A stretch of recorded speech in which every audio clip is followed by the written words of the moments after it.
We have an update on the Miles Bridges situation. And is there a Charlotte Hornet that could be potentially on the trading block? We'll talk about all of that today on the Locked On Hornets podcast. Locked On Hornets, part of the Locked On Podcast Network. Your team every day. In a minute, cuz we live.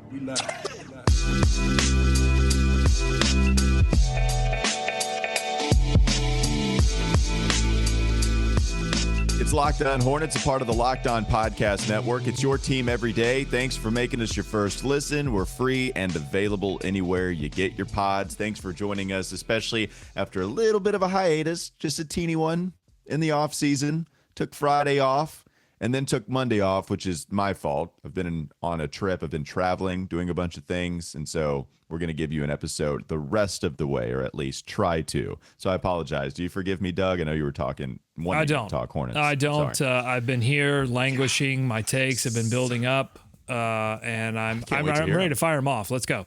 All right, let's do it. Maybe you save any fire takes for the first segment. You just save them for the second segment, because we're going to talk about the Miles Bridges situation. I don't know if this is the environment for a fiery take, but we did get an update on the Miles Bridges situation. So the hearing, or excuse me, the court date that was scheduled and that took place a couple of days ago, really all that was to schedule something for the future. It was a continuance, and so now you have Miles Bridges, and the next court date, the preliminary hearing in LA County, it's set for Wednesday on September 7th. And Doug, it seems like that is going to be really the start of when some information can reveal itself on how long this is going to play out and what exactly we're dealing with. Possibly. I mean, I think we have to understand that these things can get delayed and so forth. But yeah, I mean, if it does happen, then I think we'll know by that point whether this is going to trial or not. And if it goes to trial, I don't know if they would set a date at that preliminary hearing, but we might get some more information as to what would happen and when that would happen. I think it's pretty much a guarantee that this will go into the regular season at this point. And so, look, the Charlotte Hornets have attached themselves to this legal process. They are letting it play out, and it has completely frozen their ability. It's seemingly frozen their ability to do anything else. Yeah, I wonder how active they would have been had this not happened. We know that they would have given Miles Bridges a lot of money as a restricted free agent. We can assume and feel pretty good that they would have given him a ton of money. But how much would they have done outside of that? It's not like they were dealing with a ton of money outside of that anyway, right? So it's not like, hey, we could go out and get another star to put alongside Miles Bridges. It was always going to have to be via trade. So even if their inactivity seems to have been in part because of Miles Bridges' domestic violence, the felony charge, how much really would they have done outside of that had it not happened? I don't know.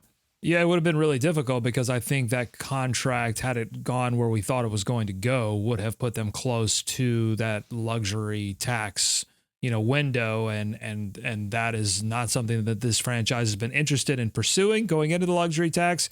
And I don't think that would have changed this offseason. They would have had exceptions and different things that they could have used under the cap rules to add additional players. But I think if anything were going to happen, it would have been via the trade market. Doug, I have a question as far as the transition from the NFL and the NBA goes. And I bring that up because we saw Deshaun Watson's press conference with the Cleveland Browns, and we saw Jimmy Haslam and D. Haslam's press conference with the Cleveland Browns. You watched it, right? I got the cliff notes. I didn't watch the press conference. I did see some of the quotes. So I watched it, and it was a complete clown show. And people, right. It was weird that people were defending them. I mean, but not really. You can't be too surprised. But it was a complete clown show how the Haslams were handling this.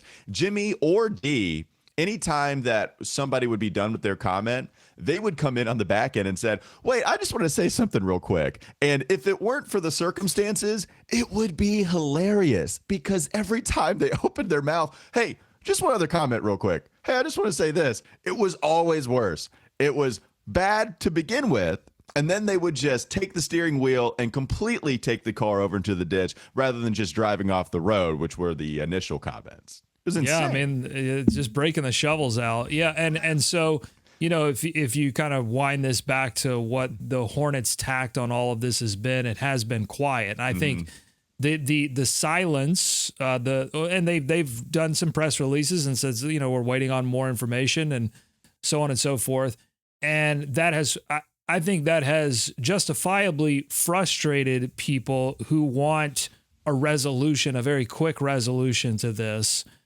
But I would say to their credit, they haven't done anything that in hindsight would make them look very foolish. So, look, today's world, we want it super fast. We want the comments to come as quickly as possible. We want the resolutions to be as quick as possible. But they've attached themselves to this justice system, which is going to move at the pace that the justice system moves, which is typically very, very slow. Yeah, different situations with Deshaun Watson and Miles Bridges. But Doug, how much do you think the NBA is watching how Cleveland and the NFL have handled what's gone on with Deshaun Watson and how they might institute a punishment and, just for lack of a better term, handle the situation with Miles Bridges? Do you think that they're going to be watching and maybe taking, hey, this is what they did poorly and we're going to try to do the exact opposite, or, whatever? Like, how much are they evaluating that process? I think one would assume they are, because, the NBA has always tried to set itself apart from the NFL on social justice issues, on all kinds of issues. And so I think they will obviously evaluate that. The NBA does not want to find themselves in a similar position to the NFL. So, but you're right, this is different, right? This is a criminal case.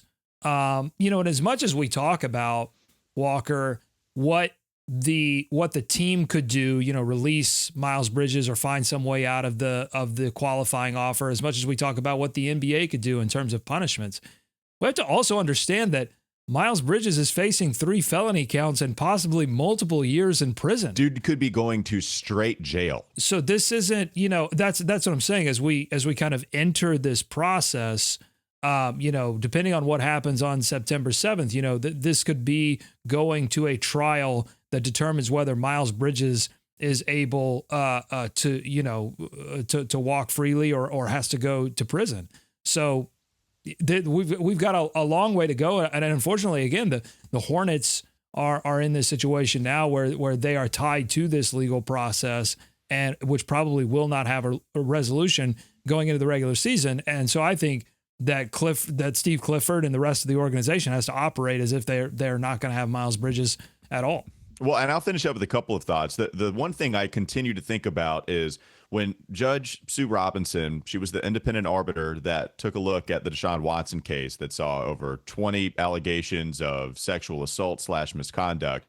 When she took that over and then decided that an initial suspension should be around 6 games, and we talked about her hiding behind the camouflage of there not being, quote unquote, a violent act in place. How different that is with the Miles Bridges situation. If you need that act of violence, which is kind of, makes you crawl in your skin a little bit, the fact that you need that in order to suspend these players a little bit longer. But you have that with Miles, and that's something that the NBA does not have to tiptoe around. This is an egregious, gross allegation and act that took place. So you can go ahead and bring down the hammer on Miles Bridges, and anything less, if these things come out to be true, if he pleads guilty, anything less, the NBA is going to, rightfully so, get destroyed for. That's why I think the Miles Bridges story is not very big right now. It's probably never going to get as big as Deshaun Watson because of the position that he plays, because it's a more popular sport, because of the sheer quantity of the allegations that took place. But it's going to be pretty damn big because the NBA hasn't seen anything like this. The fact that domestic violence doesn't run as rampant in the association as it does in the National Football League. But this one with Miles Bridges, it's huge. And the other difference, too, between Cleveland and Charlotte and how they've handled players with these allegations, it's the fact that Cleveland went after the opportunity at a historic rate to employ that guy in Deshaun Watson. Okay, They didn't have him on their team, and they still pursued him. Whereas Miles was already on the team. you were supposed to make a decision on if you wanted to extend him. He had already given him the qualifying offer. And so they're in a weird situation, a unique one, if you will, considering what's taken place with Charlotte. And so they're kind of just like, all right, hands off deck. Now we're going to let the legal system play out. They're not pursuing. They're not giving him more money. And this isn't to absolve the Hornets of any wrongdoing you might think they've experienced. It's just different from Cleveland going after Deshaun Watson hell or high water and giving him $250 million guaranteed compared to Miles that's kind of in this holding pattern right now. Yeah, the NBA is in a holding pattern. The Charlotte Hornets as an organization are in a holding pattern. You haven't seen a ton of players come out in support. You haven't really seen any players come out in support of Miles Bridges other than a very vague reference that didn't directly reference Miles Bridges by Cody Martin in a write-up over Summer League by the Charlotte Observer. You have seen Miles Bridges play with some NBA players during some workouts. You've caught lots him in the background photos. A lot of background, right? So, yeah. but it's not foreground. It's in the background, and who knows how those situations and workouts develop. I think you did see a Bulls player like tweet out a Miles Bridges rap lyric, and some people were like, "Hey, buddy, I want to, Yes. I want to hold off on tweeting those lyrics for a little while." I forget who did that. That's right. So there was a little minor backlash, but everybody right now, including Hornets fans, are in a holding pattern, and it doesn't look like that holding pattern is going to let up anytime soon. It's very quiet. I expect this to be a pretty damn big story, even nationally. And it will be big because I think the precedent for these kinds of incidents in terms of punishments, you really have to look at Jeff Taylor, a former Bobcat. That's right. To look at, and I don't think that suspension would cut it today. So I think any suspension for Miles Bridges, if that's something that the NBA pursues in the future, would be unprecedented, and they could look to the MLB as a model for that. What's happened with Trevor Bauer. Well, and we also have photo evidence of this that the media's already seen, and we know, and it's not a good thing, to be honest with you, because we should not need video or photo evidence to then believe the woman who is putting these allegations on someone. But we do have that, right? That was the thing that made Ray Rice a little bit different when that took place at first. Right. And Jeffrey Taylor pushed a woman across a hotel room. I'm not here to say what's okay and what's not. Clearly, he should have been suspended more than 24 games, and it probably would happen a little differently today. Miles Bridges apparently reportedly put all of those injuries on Michelle Johnson. This is a little different. All right, coming up next on the Locked On Hornets podcast. Don't go to sleep on the Hornets just yet. We're going to talk about the Chicago Bulls, and if there's a Hornet that could be on the trade block, maybe in exchange for somebody that plays for Chicago. We'll get to that in just a moment. If you keep on saying you need to make a budget but never do, if somehow you keep missing credit card payments, if you're afraid to look at your bank statements, then it's time you take back control of your financial life. Meet Rocket Money, formerly Truebill, our favorite financial app. So why did Truebill change its name to Rocket Money? Well, we'll tell you what we heard. Truebill, now backed by Rocket Companies, has grown from a bill management app into a full-on personal finance empowerment tool that helps over 3.4 million people with budgeting, lowering bills as well, canceling subscriptions, and even more than that, saving each of their members on average $700 a year. And with all that growth comes the next evolution in Truebill's story, a new name. Bottom line, Rocket Money is everything I've loved about Truebill, but with a fresh look and feel. Start canceling your unused subscription and save money at rocketmoney.com/LockedOnNBA. That's rocketmoney.com/LockedOnNBA, or download the app from the Apple App Store or Google Play Store. Going to talk a little bit more about the trade block coming up next. Locked On Hornets is Locked On Hornets. And the Google description here says, on contracts made before June, where the wheat is deliverable in December, either wheat of the grades, named or numbered, B shares Batik of New York, N.B.A. So take that for what you will. That's a lot of information I just threw at you. I apologize. What was the grade? The wheat was graded C-. Let's get them on. It's time for more of the Locked On Hornets podcast. Doug, is our boy Sean Devaney at it again? Yeah, he's at it again. Oh, Shawnee boy. Well, you don't like him. I'm fine with him. You don't seem to like him, but I'm fine with him. Well, it's not that I don't trust Sean Devaney's reporting.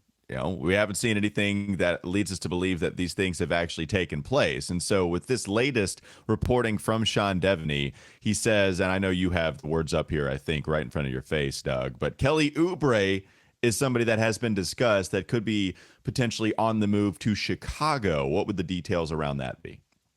Well, this is the reporting. This says, quote, Charlotte, this is from heavy.com that is, I think, reporting on the Devaney rumor. It says, Charlotte is one of the other teams that has looked for a big guy, but they're not desperate to do it. I don't know. Let me just stop there. Let me stop the quote. The Hornets should be desperate. I'm desperate. I'm desperate to see the Hornets actually have a center worth anything. So that would be great. All right, continuing on in the quote. If you're Chicago and you could get Gordon Hayward in a deal like that, I think you give that a go, even with the injury stuff. But more likely, you're looking at Mason Plumlee and someone like Kelly Oubre. The Bulls gave up 2 picks for Vooch. They're going to want something in return if they trade him. They would much rather just bring him back, maybe even extend him, than see if he plays better. This is from an unnamed NBA executive talking about the Bulls situation there. Vooch's name coming up there, Walker, and that's the name that immediately came to mind for me because Vooch has a history with Steve Clifford. What will you think about Vucevic coming back coming to Charlotte in a deal for somebody like Kelly Oubre? I would not want to give up anything of real value to go get Vooch. He's a good offensive player, but he's also on the wrong side of 30. He was 31 last year. And when we've already talked about this potential rumor. Remember when, yes, the Charlotte Hornets, surprise, they needed a center. And Vucevic was also in some rumors, hey, maybe Charlotte could go after Nikola and Steve Clifford can send one of his better players from Orlando back to his old stomping grounds in Charlotte. I even said at the time, when people were pointing to his three-point percentage and his offensive prowess, that was the guy on an Orlando Magic team that wasn't very good. And so I'm not going to call them empty stats. Vucevic is a good, solid NBA player, especially offensively. But the three-point percentage was a little bit of an outlier compared to his previous seasons that he played. He shot 40% in that year. That got him an all-star bid, I believe his last season with Orlando. And then he goes to Chicago. The three-point percentage hasn't been very good, right? Like it was 40% there, and it's kind of sat, maybe even like 34 before that. So it was a little bit of an outlier. And I don't view him as a defensive stopper. I think certainly on the perimeter, not going to be able to move his feet. He's getting older as a big guy every day, which is going to make you just that less mobile. But no, you actually came across some stats that indicate maybe he's a solid interior defender, which was surprising to me. Yeah, I'll get to those in just a second. I did want to share some intel that I got from Locked On Magic here, the Philip Rossman-Reich, the host of that show. I asked him on Twitter, was Cliff a fan of Vucevic and vice versa? Did those two work well together in Orlando? Could that be, behind this rumor somewhat that Clifford may be asking, hey, I need a big. I need somebody that can help this team rebound because they were terrible at rebounding last season. Vooch could do that. And here's what Philip Rossman-Reich said. Clifford loved Vooch in Orlando. Everyone thought Vooch was getting dealt before his contract expired. Then Clifford built his offense around him, made him an all-star, and dragged the team to the playoffs. That first all-star bid for Vucevic coming under the Clifford era. And I did pull up some stats here from Basketball Reference, their player profile series, to look at some of the top talent areas for Vucevic. Defensive rebounding. Again, the Hornets were awful at defensive rebounding last season. It cost them games, giving up second chance points and not being able to secure extra possessions. So that would be huge for them.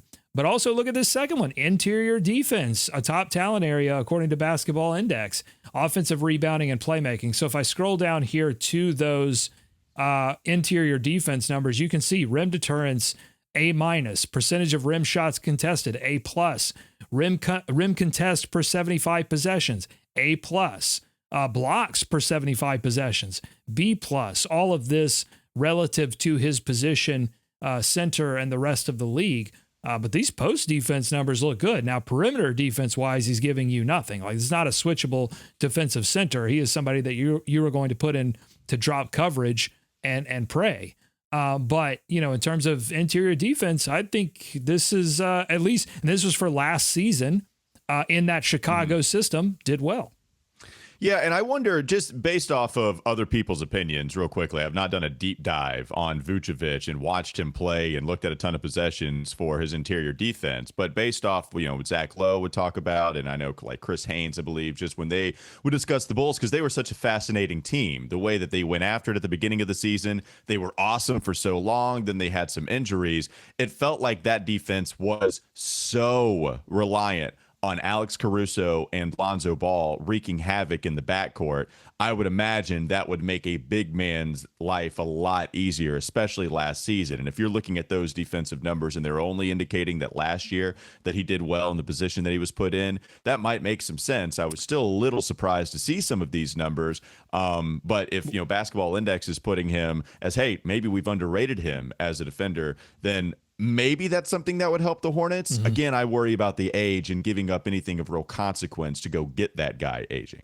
Well, so here's what's interesting is that I changed this up and looked at his numbers from 18-19, that first All-Star year under Clifford, and his rim deterrence numbers were actually pretty awful. Rim deterrence being like how much can Vucevic move a guard away from the paint and keep him from getting in?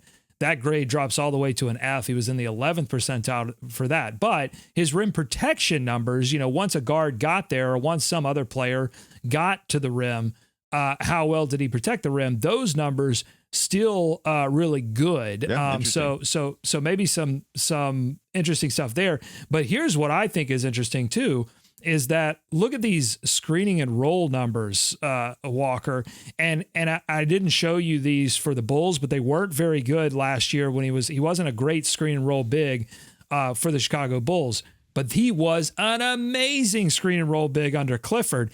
And as much as we talk about interior defense, the Hornets also need to give LaMelo Ball a big that he can work with in the screen and roll. Mark Williams is going to do some of that in the future.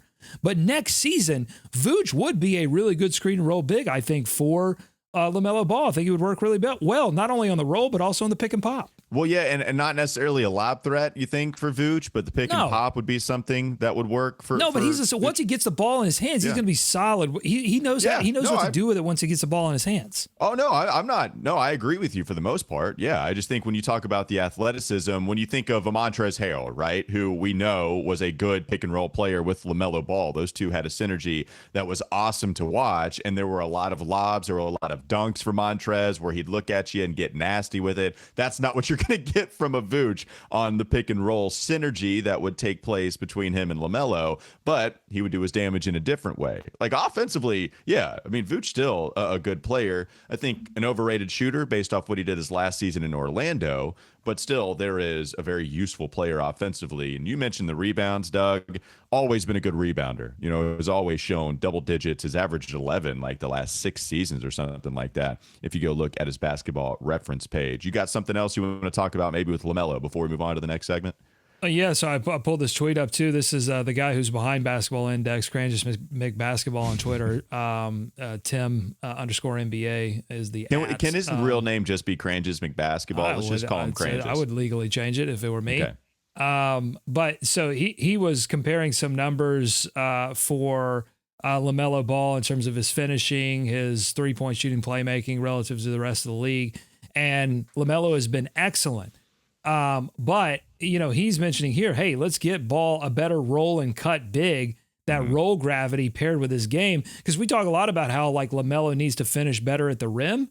But in fairness to LaMelo, they haven't had a big that can take some of that attention away from LaMelo when he does drive the basketball. But if you have a guy like Vooch, you have to respect his offensive game. And so that's going to open up things for LaMelo Ball as well. So I think it would be all around. Again, yeah, I don't know if I'm giving up first round picks or anything like that, but if you're talking about Kelly Oubre and Mason Plumlee for Vooch, I'm doing that. I'm doing that every day, even Sunday. I'm doing that on Sunday. Yeah. Oh no. Yes, I'll show up early to do that on Sunday. I don't know if Chicago would. What would help Chicago? That's the part that's tough for me. Well, maybe Kelly Oubre shooting. I mean, so just a little bit more offensive punch for Chicago. I mean, a lot of their damage is done from 2, and they had some success with that, but not enough success with that last season. So Kelly Oubre, that microwave 3-point shooting that the Hornets benefited from last season, they could get some of that in return. In those transactions that are taking place, just send Chicago the first half shooting numbers for Kelly. Hide the second half. Try to get Basketball Reference to get rid of those second half numbers. Just send them the first half, and maybe we can get all of this to take place. All right. Coming up next on the Locked On Hornets podcast. Don't go to sleep on the Hornets just yet. We continue our Who Wore It Best journey. We go down each number that's ever been worn in Charlotte Hornets / Bobcats history and decide who wore it best. That's coming up next on the Locked On Hornets podcast. Is Locked On Hornets. Then I clicked on M. Thomas. I'm like, who in the hell is M. Thomas? Matt Thomas is his name. Oh, NBA legend, Matty Thomas. Matt he Thomas. I'm pretty sure Matt Thomas served me at an Applebee's the other day. It's time for more of the Locked On Hornets podcast. Who wore it best? It is the question that we have been asking for a couple of weeks now. We're crawling along. I didn't realize that it would take us this long to get to these numbers. And now we're getting to the point where, I mean, almost every digit is going to be worn, at least here soon. Like every single number we look at, we even have 2 zeros. We have 00, we have 0. So still a little bit of a journey before we get to the start of the regular season taking place October 19th against the Spurs. But we have some time. And we're going to take that time right now to go to who wore it best. Remember, the rules are you have to have worn this jersey number, and we're going to talk about the time that you wore that. If you switched, we can't take your resume with whatever number you switched to and apply it to your previous number. And it has to, of course, be with your time playing for the Charlotte Hornets. Doug, what number do we have next? Well, before we do that, we got to run it down, of course. We got to go tell you who wore it best all the way through. So number 98, Arnaldus Kulbaka, the only person to have worn the number 98. And the number 55, we gave it to Chris Douglas Roberts. Number 54, Lee Nails. Number 52, the Geiger counter, Matt Geiger. Number 50, Emeka Okafor. Number 45, the Hammer, Armin Gilliam. Number 44, this went to a vote. It ended up being DC, Derek Coleman. Number 43 went to Anthony Tolliver. Number 42, P.J. Brown. Number 41, of course, the great Glenn Rice. Number 40, we gave it to Cody Zeller, the long-suffering Bobcat and Charlotte Hornet. Number 35 went to the Frosted Tips, Tommy T, Tom Tolbert. Number 35, do you remember? Yeah, we gave it to world class Gerald Glass. That's right. That's right. We thought so hard who to give this to, and nobody had a resume that was worthy. Well, we couldn't bear to give it to Adam Morrison, unfortunately. We couldn't. And because of his nickname, World Class Glass, we gave it to Gerald simply because of his nickname. And I think he played did he play 15 games? It was something ridiculous, yeah, but still he wore it something best. very small. All right, number 34 went to J.R. Reed, one of the first big draft picks in Charlotte Hornets history. So here we are. We go to number 33, and I see Kenny Gaddison gets his second chance here at number 33. Who could possibly of course. Nope. Number 33. How could we forget? Matt Carroll. Right. Number 30. That's going to be tough. Got to give it to Matt Carroll. A couple of stints with the Charlotte Hornets / Bobcats, but actually just Bobcats. So Matt Carroll, I think, only put on a Bobcat. No, he never wore the teal and purple. Yeah, never did that. Did come over a couple of times. This is the time, 2011, 2012, that he wore number 33. The other players, Brendan Haywood, a Tar Heel favorite, Jamario Davidson, Jermaine Jones, who we just learned was the player to score the last bucket of the 1990s. Had a big year 2006. Could be a contender here. Very much so. Yeah. Hersey Hawkins, a great basketball name, was a solid player wherever he went. That includes his first stint with the Charlotte Hornets, but also 01. That was this 33 would be his second stint in 2001 with the Hornets. I believe he retired after his stint during that. Again, run. We've been through so many players at this point. Yeah. Who ended their career in Charlotte, just like a real quick stint in Charlotte. Maybe it's a great place to retire. I think Kemba still has a house here. Well, and the Hornets don't necessarily bring back people that they employed before, right? That's not something. No, they never did. They do. Okay. Anyways, Charles Shackelford is another player that wore 33. Just a great North Carolina basketball name, wore that in 1999. And then there's Zoe. Oh, how can? Maybe. Oh my God! What are we doing? Of course, Alonzo Mourning, from 93 to 95. A short stint, his only stint, but was dominant during his time with the Hornets. Has the best moment in Charlotte Hornets history, hitting the playoff winner against the Boston Celtics. You thought after that shot, the Hornets were really going somewhere, possibly going to go deep into the playoffs. Was awesome immediately upon stepping into the NBA, too. Averaged 21 points or more in every single season. Was the defensive menace, was a two-time All-Star in his sophomore and junior campaign with the Hornets. The only reason you would say he's not the best to ever wear it is because you might feel a little salty in how he left the organization, but was clearly one of the best players to ever don a Hornets uniform, certainly the number 33.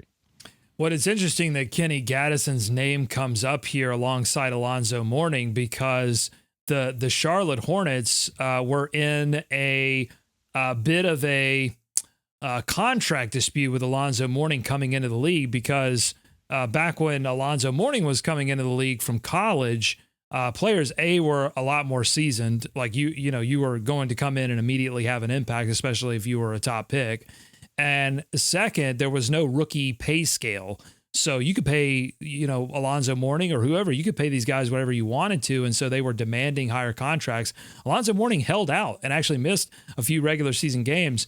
But in order to move money around to afford to pay Alonzo Mourning, the Hornets were considering trading Kenny Gaddison, and it almost led to a team revolt led by Larry Johnson, who said, if you trade Gat, you trade me. It's awesome. So led to a little mini mutiny by the team who loved Kenny Gaddison. So it's interesting that their names show up here together. And you can see, of course, Kenny Gaddison wore the number 3 from 1990 to 1992, and then Alonzo takes it in 93. I just can't believe that Alonzo only spent 3 seasons in Charlotte. He has because he occupies such a huge space within the Hornets mythos, but he only spent 3 seasons here. It's crazy. 3 seasons is nothing, Doug. And the fact that he is still, one, it speaks to the Charlotte Hornets' lack of success. If the Hornets had any kind of tradition in the winning department, maybe Alonzo would be viewed not as an afterthought, but not nearly as highly as we think of him. In fact, I've said this a few times. It's one of my biggest mistakes in the top 30 Hornets list. I put Zoe above LJ, and it was really just because of his on-court effect. And people like Alonzo is a guy that was considered for the top 75 players of all time in the 75th anniversary. He made it to some publications that took their own project on, but Zoe was at least considered for that. This guy was really good, but the longevity for Zoe, the way he left, you have a little bit of a Kenny Gaddison, Derek Coleman conversation, right? Where Gatman is loved with the Hornets. Should I put this to a vote? Should I put Gaddison against Mourning too? No. He already lost to DC. If he loses to DC, then you have to lose. I think Kenny should have got it over DC, to be honest, but there's no way you can give Gaddison the award over Alonzo, despite the bad taste in our mouths and how he left. It's one of the unfortunate things I think about Hornets history. It's fortunate that we got it back, right? That it went to New Orleans. It took a trip to New Orleans, had some fun, partied for a little while, and then we got it to come back home. So it's nice that we as a city and as fans, we own that history now. But the history doesn't claim us in some ways. Like Alonzo Mourning doesn't, I don't feel like has a great relationship with the organization, if any relationship. We know LJ's feelings about Charlotte and the organization, even though everybody's gone. Like Shin's gone, Bob Bass is gone. All these people that were involved in these deals, they're gone. It doesn't matter that like you can't get LJ to speak about anything Hornets related. The only one is Muggsy. Muggsy is doing this. He's on this podcast with Scott Fowler. He loves the city and loves the Hornets and is still here, and that's amazing. But LJ and Zoe, big part of that Hornets mythos, and they don't really care. I will say with LJ, I had a chance to go to a signing here in Charlotte at a brewery around town when it was Muggsy and it was Larry Johnson. They were both doing it. And I do think Larry embraces the hell out of his time here. Loved the players that he played. And you're right about that. Right. I don't know. I know Zoe has made some comments, I think, before that have, he said he embraced his time here. We know how it went during that time in history. I do think there's a little bit of a difference with Larry. I'm not saying you were saying otherwise, but Larry did seem to fully, Muggsy and him tight. loved the players around here. And it's why, like, he didn't want to leave, right? Zoe wanted to leave. Larry didn't want to leave. Oh, it's and that's two probably different situations. The simple difference. Absolutely. But salty nonetheless on all that. And when you look at that early Hornets history, it was littered with the organization making extremely savvy trades to transition into completely new eras where you still competed in the Eastern Conference and won 50 games, but it led to the saltiness. And so, this organization now doesn't reach those heights, but has, Kimba, I think Kimba still has a great relationship with the organization, but it's probably partly because they didn't take advantage of Kimba's ascension and didn't trade him and try to utilize that to build up more assets to actually go and achieve something of greatness. So, you can kind of turn this around as a fan and say, well, hey, I'll take the saltiness if you give me 50 wins every once in a while. And the other thing, we don't talk about it as much either, but everybody was angry at the Hornets for letting Kemba Walker walk. Maybe not everybody, but there's a large portion of Hornets fans that wanted to keep Kemba Walker. And eventually it was the right move. There's just no doubt about it. With Larry Johnson, I think fans were angry that he left until Anthony Mason comes in and is awesome for a couple of years with this organization. And so we don't necessarily think about the time where people wanted LJ to stay. And here's Bob Bass and the Charlotte Hornets once again constructing an awesome, like, lower tier star trade to go get somebody and help them win despite moving on from talent in a mid-market team. It's really incredible. Like, I wonder how many other mid-market teams were able to navigate the way Bob Bass did by just kind of hopping on to a different star once it was time for them to leave, because their run was pretty damn impressive through the night. Well, you know what? Bob Bass did something. He did something in the offseason. What a concept. Going out in the offseason, getting on the phone, getting some deals done. Man, just an incredible time to be a Hornets fan. Yeah, during the 90s. We'll see if Mitch Kupchak can do something during this time as we're Hornets fans. Yeah, you're just one anybody right now, and it would be nice for somebody to come over and help this team out. All right, that'll do it. Number 33, the only number we'll dissect today, but it's a big one. Alonzo Mourning is the player who wore it best. Thanks for joining us, making us your first listen. We're free and available anywhere you get your podcast. Also, go check out Locked On NBA. It's your daily 30-minute update on everything taking place within the association. Make sure you tune in tomorrow. We'll be releasing a LaMelo Ball special. It was his 21st birthday. Happy birthday, LaMelo. August 22nd, he turned 21 years old. We'll be giving you our favorite 21 facts / memories / moments on LaMelo Ball in his short time with the Charlotte Hornets and beyond. So make sure you check that out again. Have a great rest of your day. We'll be back with you.